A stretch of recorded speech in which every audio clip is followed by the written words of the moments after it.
Assalamualaikum warahmatullahi wabarakatuh. Alhamdulillahilladzi an'amana bi ni'matil imani wal islam. Asyhadu an la ilaha illallah wahdahu la syarikalah wa asyhadu anna Muhammadan abduhu wa rasuluh. Allahumma salli wa sallim ala nabiyyina Muhammad wa ala alihi wa sahbihi wa man walah, amma ba'd. Para jamaah yang dirahmati Allah, sekali lagi saya mohon maaf.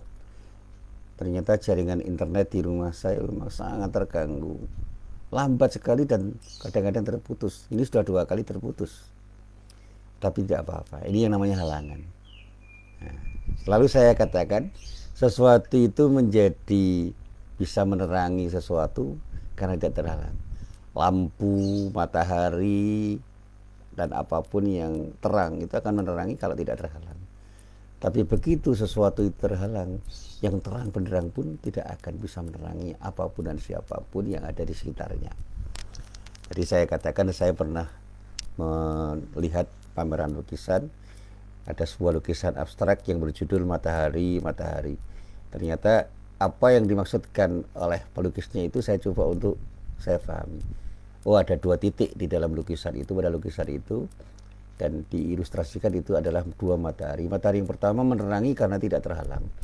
Matahari yang kedua itu tidak menerangi meskipun sama kondisinya tetapi terhalang oleh awan, dan semakin tebal awan itu maka matahari itu tidak akan mampu menembus awan yang tebal itu untuk menerangi sesuatu yang ada di balik awan. Demikian sebaliknya, ketika matahari tidak terhalang dia akan menyari. Nah, selalu saya sampaikan begini, iman itu akan bisa menerangi sesuatu karena tidak terhalang. Apa yang tidak menghalangi itu?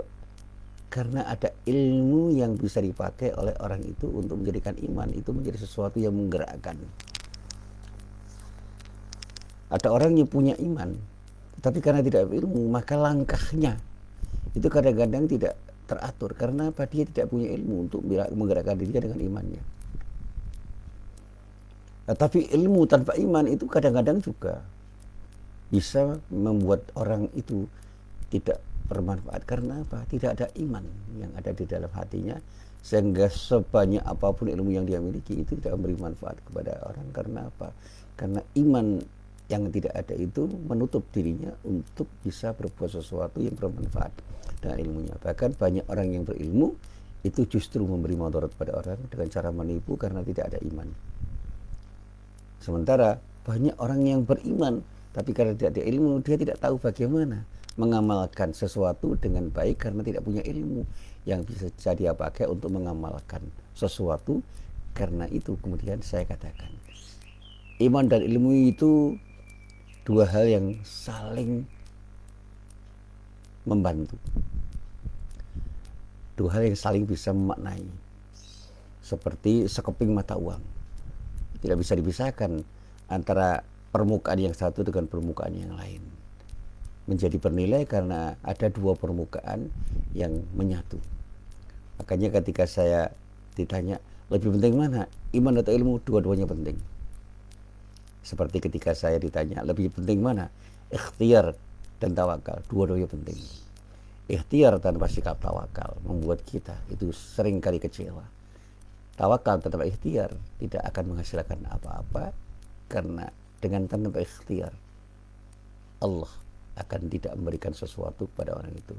Innallaha la yughayyiru ma biqaumin hatta yughayyiru ma bi anfusihim. Itu firman Allah yang terdapat di dalam surat Ar-Ra'd ayat 11. Sesungguhnya Allah tidak akan pernah mengubah nasib sesuatu kaum sehingga mereka mau mengubah nasib dirinya. Artinya apa? Sunnatullah itu berjalan. Di dalam tulisan saya tentang masalah ikhtiar dan takdir, takdir itu ketetapan Allah yang oleh Allah ditetapkan tanpa campur tangan siapapun. Ikhtiar itu adalah sesuatu yang bisa diupayakan oleh manusia untuk meraih takdirnya. Jadi kalau orang berikhtiar, itu adalah bagian dari cara orang itu untuk menjalani takdir Allah, dalam rangka untuk meraih takdir sebagai akibat dari ikhtiarnya. Orang yang pingin kenyang, dia perlu makan. Dan makan itu adalah bagian dari sunnatullah. Takdir yang ditentukan oleh Allah untuk menjadikan manusia itu kenyang. Tetapi apakah orang bisa memastikan bahwa setiap makanan yang dimakan itu akan menghasilkan sesuatu yang bermanfaat? Belum tentu. Karena ada peran Allah di dalam proses ketika orang itu berikhtiar ketika makan, sehingga makan itu menghasilkan sesuatu yang bermanfaat atau tidak, itu bergantung pada keizinan Allah, biiznillah. Dan ketika Allah itu ridho, semuanya itu menjadi baik, semuanya itu menjadi bermanfaat. Karena Allah betul-betul mengapresiasi apa yang dilakukan oleh orang ketika orang itu berikhtiar. Maka berikhtiarlah dengan sikap tawakal dan bertawakallah dengan ikhtiar yang terbaik. Sehingga ketika Umar bin Khattab itu melihat ada seorang sahabat yang mau masuk ke dalam masjid dan dia membawa unta, ketika unta itu tidak diikat, maka Umar pun menegur, dan ini terinspirasi dari teguran Rasulullah pada dirinya. Dia katakan, ikatlah, kemudian serahkan pada Allah. Artinya apa? Ketika mengikat itu dibarengi dengan sikap tawakal, dan sikap tawakalnya dibarengi dengan mengikat untanya di pohon yang dengan ikatan itu diharapkan untanya tidak akan pergi. Jadi kalau orang itu tidak mengikatkan untanya ke pohon, sangat mungkin untanya itu pergi. Karena insting unta akan mencari sesuatu yang lebih nikmat dibandingkan ketika dia diminta untuk beristirahat di dekat pohon itu. Demikian juga ketika saya ditanya oleh seorang mahasiswa, lebih penting mana Pak? Menyimpan kendaraan berupa kendaraan apapun termasuk motor saya dengan saya kunci dan saya masukkan garasi, atau saya biarkan di luar rumah tanpa saya kunci dengan sikap tawakal? Saya katakan, ketika kamu letakkan di tempat yang sangat tersembunyi sekalipun tanpa sikap tawakal, itu sesuatu yang salah. Karena bukan tidak mungkin pencuri itu akan mencuri apa yang sudah Anda simpan itu dengan cara apapun. Tapi ketika Anda biarkan motor Anda itu ada di luar rumah tanpa ada kunci, itu memberi peluang dengan sangat mudah pencuri akan mencuri motor Anda itu tanpa hambatan. Tapi saya katakan pada mahasiswa itu, ketika kamu bersikap tawakal dengan upayamu, disitulah kebenaran itu telah Anda lakukan. Begitu juga ketika Anda itu berikhtiar dengan sikap tawakal yang sepenuhnya Anda miliki ketika Anda berikhtiar, disitulah Anda itu sudah melalui takdir yang benar. Karena Allah punya ketetapan yang harus Anda ikuti, dan pada saatnya Allah tidak mungkin Anda campur untuk berkehendak. Campur tangan manusia itu tidak ada dalam kehendak Allah. Sehingga kita serahkan semuanya kepada Allah. Ketika Allah mengizinkan, apapun bisa terjadi. Ketika Allah tidak mengizinkan, apapun bisa tidak terjadi, meskipun kita sudah berupaya seoptimal mungkin untuk melakukannya. Nah, para jamaah yang dirahmati Allah, saya ingin melanjutkan apa yang saya sampaikan itu dengan mencoba untuk mencermati firman Allah. Di dalam surat Al-Mujadilah ayat 11 dikatakan, A'udzubillahi minasyaitonirrajim. Ya rafa'illahu alladhina amanu minkum walladhina utul ilma darajat. Allah akan mengangkat derajat orang-orang yang beriman dan orang-orang yang diberi ilmu beberapa derajat. Nah, kata dan orang-orang yang berilmu itu mengisyaratkan iman dan ilmu itu dua hal yang harus sama-sama dimiliki oleh orang ketika orang itu ingin mendapatkan sesuatu yang baik di sisi Allah. Yaitu terangkatnya derajat orang itu karena iman dan ilmu yang dia miliki. Islam itu menempatkan ilmu dan iman itu menjadi sesuatu yang sama-sama penting. Makhluk Allah yang namanya manusia itu diberi kemampuan untuk mendapatkan ilmu. Tetapi ilmu itu bisa saja tidak bermanfaat karena tanpa iman. Tetapi juga sebaliknya, iman tanpa ilmu itu bisa tumpul. Karena yang pertama, ilmu tanpa amal itu akan membuat orang itu tersesat. Karena apa? Dia tidak tahu apa yang seharusnya dia lakukan ketika dia mengamalkan ilmunya. Sebaliknya, Ketika orang itu punya iman tanpa ilmu, dia tidak akan bisa menggunakan kekuatan imannya itu karena dia tidak tahu caranya menggunakan itu karena tidak punya ilmunya. Nah, para jamaah yang dirahmati Allah, dalam sebuah kesempatan Rasulullah itu pernah bersabda. Ini sebuah hadis yang diriwayatkan oleh Imam Abu Dawud, At-Tirmidzi dan Ahmad bin Hanbal, yang semuanya berasal dari Abu Darda radhiyallahu anhu. Rasulullah mengatakan begini, "Man salaka tariqan yatlubu fihi ilman salakallahu bihi tariqan min turukil jannah. Wa innal malaikata la tad'u ajnihataha aridan li talibil ilmi wa innal alima la yastaghfiru lahu man fis samawati wa man fil ardh." Siapa saja yang menempuh jalan untuk menuntut ilmu, maka Allah tempuhkan untuknya jalan dari jalan-jalan surga, dan sesungguhnya para malaikat sungguh akan meletakkan sayap mereka karena ridho kepada penuntut ilmu, dan sesungguhnya penghuni langit yang 7 dan penduduk bumi memintakan ampun kepada Allah terhadap penuntut ilmu. Nah, ini apresiasi Rasulullah terhadap ilmuwan yang punya keinginan yang cukup tinggi untuk menempuh jalan dalam rangka menuntut ilmu. Tetapi ilmu apa yang bisa beri manfaat? Ya ilmu yang dia peroleh karena dia punya niat yang benar untuk memperolehnya dan menggunakannya sesuai dengan peruntukannya. Menuntut ilmu itu dikatakan hukumnya wajib bagi siapapun orang yang beragama Islam. Thalabul ilmi fardhatun ala kulli muslim. Menuntut ilmu itu merupakan kewajiban bagi setiap muslim. Tapi para ulama ada yang mengatakan ada yang fardhu ain, ada yang fardhu kifayah. Yang fardhu kifayah itu ilmu-ilmu yang memang hanya bisa dicari oleh orang-orang tertentu yang punya minat. Seperti ilmu kedokteran, ilmu hukum, ilmu politik, ilmu sosial, ilmu kemanusiaan dan sebagainya, yang hanya bisa diperoleh oleh orang-orang yang memang menekuninya. Sedangkan ilmu yang disebut fardhu ain adalah ilmu-ilmu yang mengharuskan dia itu belajar karena terkait dengan kewajiban pribadinya untuk beramal soleh. Misalnya ilmu tentang Al-Quran, ilmu tentang hadis, yang memang dengan ilmu itu orang akan bisa beribadah dengan baik dan benar. Dan setiap orang perlu pelajarinya. Termasuk ketika saya ditanya, wajibkah orang Islam itu membaca Al-Quran? Wajib. Itu fardhu ain. Bahkan tidak hanya dibaca, tapi pada saatnya diimani dan diamalkan. Semua orang wajib belajar Al-Quran, mengimani dan mengamalkan. Tapi ketika saya belajar ilmu tertentu, maka saya tidak menuntut orang lain untuk belajar ilmu yang sama. Karena apa?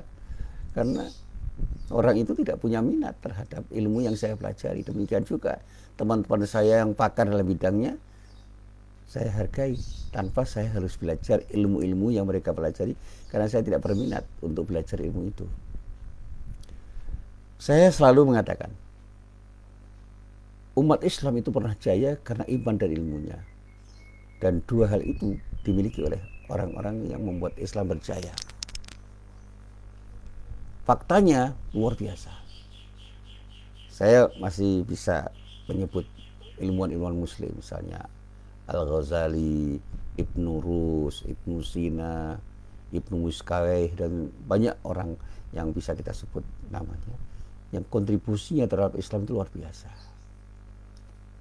Sehingga kalau ada pepatah yang mengatakan ilmu tanpa agama itu buta dan agama tanpa ilmu itu sia-sia, siapapun yang mengatakan itu adalah sebuah pepatah yang betul-betul bisa kita pakai. Ilmuwan itu banyak yang nabrak kesana kemari karena tidak punya integritas, karena imannya tidak ada atau minimal imannya lemah. Tetapi ada orang yang beragama dengan iman yang kokoh tapi tanpa ilmu, sehingga dia melakukan tindakan-tindakan yang sia-sia. Karena apa? Karena dia tidak tahu bagaimana cara mengamalkan iman yang ada di dalam dirinya dengan ilmu yang memang dia perlukan. Satu contoh dari pepatah ya, sering dikatakan orang itu ketika diamalkan. Bagaimana seorang ilmuwan itu seringkali justru menjadi problem, menjadi masalah bagi orang lain karena dia tidak punya moralitas yang tinggi. Sementara sebaliknya, banyak orang-orang yang beragama dengan imannya itu melakukan tindakan-tindakan yang tidak terpuji karena dia tidak tahu bagaimana harus bersikap bijak dengan imannya itu karena tidak punya ilmu yang cukup. Sekarang ini banyak sekali kasus moralitas yang terjadi di negeri ini dikarenakan minimnya iman. Contohnya saja, sekarang fenomena korupsi yang dilakukan oleh para menteri, para pejabat, anggota DPR, dan semua orang yang bisa menjadi koruptor itu mereka bisa melakukan tindakan-tindakan itu bukan karena tidak punya ilmu. Mereka adalah orang-orang yang berpendidikan tinggi, bahkan ada yang sudah menjadi profesor sekalipun. Namun begitu banyak dari mereka yang terjerat kasus korupsi karena iman mereka lemah. Tetapi banyak orang yang beriman tersingkir karena tidak punya ilmu untuk berkompetisi. Sehingga ketika ceritanya kenapa orang Islam itu tidak bisa meraih kemenangan, karena ilmunya tidak cukup untuk meraih kemenangan.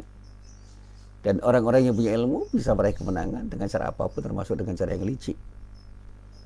Nah, kenapa mereka yang punya ilmu, mereka yang punya ilmuwan ketika menjadi pemimpin tidak bisa menyejahterakan rakyatnya? Karena kemudian terhadap rakyatnya itu rendah sekali karena mereka tidak punya moralitas yang tinggi. Mereka tidak punya akhlak yang terbangun karena imannya tipis, imannya lemah.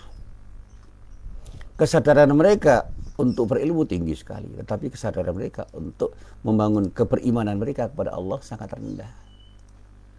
Mereka lupa atau memang tidak tahu bahwa ada Allah yang maha melihat dan tidak tahu bahwa perbuatan mereka itu diawasi oleh Allah. Mereka lupa bahwa setiap perbuatan yang mereka lakukan itu akan dimintai pertanggungjawaban oleh Allah.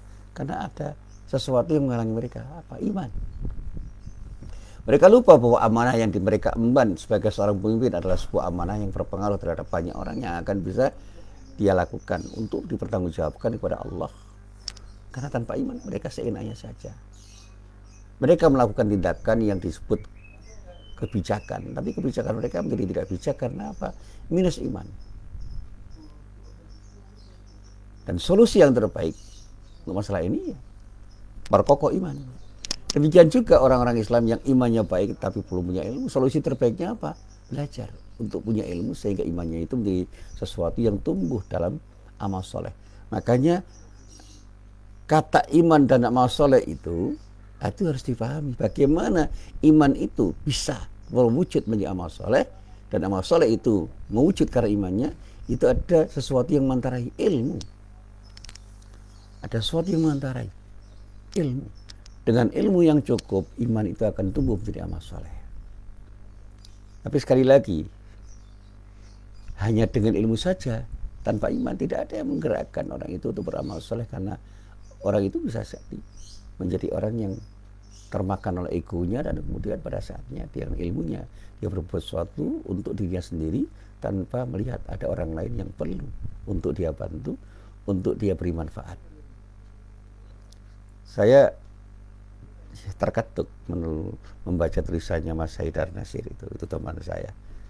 Jadi ketika Mas Haidar Nasir itu menyayangkan nomenklatur agama itu tidak disebut dalam peta perjalanan pendidikan Indonesia, dan pada saatnya itu menjadi prihatinan. Sekarang orang bicara tentang budaya, tapi saya katakan budaya tanpa agama itu lumpuh pada saatnya. Karena apa? Tidak ada sesuatu yang menyinari sehingga orang itu bisa terjebak dalam budaya korup. Saya belajar usul fikih, ada istilah urf sahih dan urf fasid. Urf sahih itu budaya luhur yang disinari oleh iman yang ada di dalam diri manusia, sehingga muncul budaya-budaya yang selaras dengan nilai-nilai keimanan itu. Tapi ada yang disebut fasid, yaitu budaya yang rusak, yang kemudian dilakukan oleh orang-orang yang disebut al-mufsidun, yaitu orang-orang yang rusak karena apa? Mereka itu berbudaya tanpa iman. Iman yang tumbuh itu adalah berasal dari nilai-nilai agama. Orang yang tidak beragama tanpa imannya, mereka melahirkan budaya-budaya yang rusak, yang disebut dengan urf fasid. Nah sekarang ini di dalam dunia politik, dunia bisnis, dunia pendidikan, itu bisa saja terjadi kerusakan karena apa? Ada sejumlah orang yang memang tidak mengerti bagaimana seharusnya berbuat sesuatu karena imannya tipis atau bahkan tidak ada. Saya selalu mengatakan dengan bahasa yang sederhana begini. Orang yang hidup tanpa iman itu tidak akan mampu menerjemahkan ilmunya dengan baik karena apa? Nilai-nilai keimanan itu akan sangat menentukan bagaimana dia membangun moralitas tinggi. Sebaliknya orang dengan imannya itu seringkali tumpul untuk berbuat sesuatu karena tidak tahu bagaimana cara mengimplementasikan iman yang ada dalam dirinya itu dengan ilmu yang cukup. Dan ketika kita mencermati bagaimana kompetensi orang-orang yang punya ilmu itu sedemikian tinggi, mereka ternyata cuma ahli dalam bidangnya dan tidak mampu untuk menerjemahkan ilmunya itu ke dalam amal saleh karena apa? Ada nilai-nilai ilahiyah yang tidak mereka miliki. Dan itu terkait dengan keberagaman mereka, sehingga pengetahuan agama itu menjadi sangat penting, dan pada saatnya keyakinan yang tumbuh sebagai akibat dari pengetahuan agama itu yang akan menggerakkan manusia yang berilmu itu menjadi orang-orang saleh. Demikian juga ketika orang itu punya iman, jangan pernah berhenti untuk menjadi orang yang beriman saja. Jadilah orang yang punya kesetiaan untuk berilmu, sehingga ilmunya itu akan menjadikan dirinya semakin bermanfaat. Ketika kita menjadi seorang pemimpin, jadilah pemimpin yang punya ilmu dan iman yang cukup, sehingga kita akan menjadi orang yang taat kepada Allah dan menerjemahkan ketaatan kita kepada Allah untuk melakukan tindakan-tindakan yang beri manfaat pada rakyat. Ketika kita menjadi ilmuwan, insya Allah kita akan menjadi ilmuwan yang bertanggung jawab karena punya integritas. Kita akan menggunakan ilmu kita untuk kebaikan karena kita punya iman. Demikian juga ketika kita punya iman. Dengan ilmu yang kita miliki, iman kita akan tumbuh menjadi amal soleh yang beragam karena kita bisa menerjemahkan semua yang kita gagas, kita jadikan sebagai ide dasar untuk membangun kemaslahatan dengan ilmu yang cukup. Akhirnya para jamaah yang berbahagia, pagi ini saya mengajak, mari kita sebagai manusia berupaya untuk menjadikan diri kita itu punya cita-cita untuk menjadi yang terbaik dengan iman dan ilmu kita. Dan bahkan sebagai orang tua saya mengatakan, anak saya boleh menjadi dokter, boleh menjadi insinyur, menjadi presiden sekalipun, tapi jangan pernah meninggalkan Allah dalam hidupnya. Iman harus tumbuh subur untuk menjadikan diri mereka menjadi orang yang bermanfaat dengan imannya. Dan jangan sampai iman yang tumbuh itu tidak dilengkapi dengan ilmu yang cukup, termasuk ilmu-ilmu agama yang seringkali harus dipelajari dengan sungguh-sungguh, sehingga mereka akan mampu menerjemahkan apa yang diinginkannya itu menjadi sesuatu yang bermanfaat karena ilmu yang cukup. Sekolah itu penting, tetapi tidak hanya sekolah yang akan bisa kita jadikan sebagai alat untuk menghasilkan ilmu dan mendapatkannya. Belajar itu tidak harus di sekolah, tetapi bukan berarti sekolah tidak penting. Sekolah itu harus menjadi tempat belajar yang baik, dan tempat belajar yang baik itu akan jadi baik ketika tempat belajar itu diisi oleh orang-orang yang beriman dan berilmu. Lingkungan keluarga pun akan menjadi indah ketika diisi oleh orang-orang yang beriman dan berilmu. Dan mari kita bermohon kepada Allah, semoga Allah meridhoi apa yang kita lakukan, sehingga kita bisa bersikap istiqomah dengan iman dan ilmu kita, sehingga iman dan ilmu kita akan melahirkan kebaikan-kebaikan untuk diri kita, untuk semua orang, dan insya Allah kita akan mendapatkan kebahagiaan fit dunya wal akhirah. Amin ya rabbal alamin. Assalamualaikum warahmatullahi wabarakatuh.